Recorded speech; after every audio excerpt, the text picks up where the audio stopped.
ಒಂದು ಸರಳ ವಿರಳ ಪ್ರೇಮ ಕಥೆ ನೋಡಿದ್ರೆ ಹೇಗಂತ ಸಿನಿಮಾ ಚೆನ್ನಾಗಿದೆ. ಅಂದರೆ ನಮ್ಮ ಡೈಲಿ ಲೈಫ್ನಲ್ಲಿ ಜನರಲಾಗಿ ನಾವೇನು ಅನ್ಕೋತೀವಿ ಅಂತಂದರೆ ನಮಗೆ ಬೇಕಾಗಿರುವಂಥದ್ದು ಅಥವಾ ನಮಗೆ ಬೇಕಾಗಿರುವಂಥವ್ರು ಬಹಳ ದೂರದಲ್ಲಿದ್ದಾರೆ ಅಂತ ನಾವು ಯಾವಾಗಲೂ ಅಂದ್ಕೊಳ್ತಾ ಇರ್ತೀವಿ. ಆ್ಯಂಡ್ ಕಾಣದೇ ಇರೋ ಒಂದು ವ್ಯಕ್ತಿ ಅಥವಾ ವಸ್ತುನ ನಾವು ತುಂಬ ದೂರದಲ್ಲಿರೋದನ್ನು ಹುಡುಕ್ತಾ ತುಂಬ ಟೈಮ್ ವೇಸ್ಟ್ ಮಾಡಿಬಿಡ್ತೀವಿ.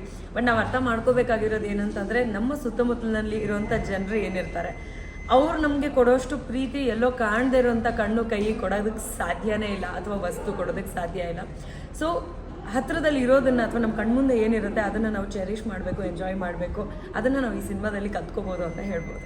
ನಿಮ್ಗೆ ಹೇಗೆ ಕನೆಕ್ಟ್ ಆಯಿತು ಸಿನಿಮಾ? ಯಾಕೆಂದರೆ ನಿಮ್ಮದು ಸಹ ಲಾಸ್ಟ್ ಟೈಮಲ್ಲಿ ಒಂದು ಸರಳ ಪ್ರೇಮ ಕಥೆನೇ ಆಗಿತ್ತು ಬಿಗ್ ಬಾಸ್ ಒಳಗಡೆ.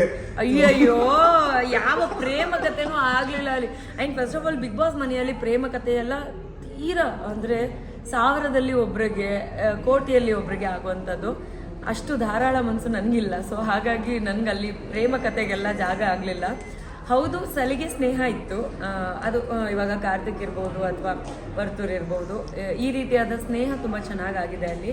ಆ ಸ್ನೇಹ ಕೂಡ ಆಗತ್ತೆ ಅಂತ ನಾನು ಎಕ್ಸ್ಪೆಕ್ಟ್ ಮಾಡಿರಲಿಲ್ಲ. ಇನ್ಫ್ಯಾಕ್ಟ್ ಆ ಸ್ನೇಹ ಕೂಡ ನನಗೆ ಇಟ್ ಈಸ್ ಲಿಟಲ್ ಶಾಕಿಂಗ್. ಏನಕ್ಕೆ ಅಂತಂದರೆ ನಾನು ಅಲ್ಲಿ ಒಳಗಡೆ ಹೋಗ್ಬೇಕಾದ್ರೂ ಯಾರನ್ನೂ ಫ್ರೆಂಡ್ಸ್ ಮಾಡ್ಕೋಬಾರ್ದು, ಮಾಡ್ಕೊಂಡ್ರೆ ಬಿಕಾಸ್ ಒಂದಂತೂ ತಲೆಯಲ್ಲಿ ಗೊತ್ತೈತಿ ಇದಿರೋದು 3 ತಿಂಗಳು ಆದಮೇಲೆ ಅವ್ರು ನಮ್ಮ ಜೊತೆ ಹೀಗೆ ಕಂಟಿನ್ಯೂ ಆಗ್ತಾರಾ ಇಲ್ವಾ ಅಂತ.